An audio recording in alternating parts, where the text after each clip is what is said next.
এটা কি বলো তো? এটা হচ্ছে চাল আর আলু।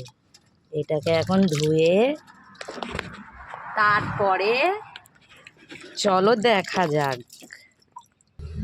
এটাকে এবার হাঁড়িতে দিয়ে দেব। চলো দেখা যাক। এবার এটাকে তুললাম আর হাঁড়িতে দিয়ে দিলাম। এটা এবার আলু ভাতে ভাত হয়ে যাবে। তোমরা কে কে খেয়েছো আলু মাখা ভাত? আমি তো খাচ্ছি, তোমরা কি খেয়েছো? চলো দেখা যাক। হাঁড়িতে সব চাল আর আলু দিয়ে দিলাম। এরপরে হয়ে যাবে আলু মাখা ভাত। তোমরা যদি কেউ খেয়ে থাকো অবশ্যই আমাকে কমেন্টে জানাও। আর আজকে দুপুরবেলায় আমাদের আলু মাখা ভাতই হবে। এর থেকে বড় কিছু জুটাতে পারলাম না।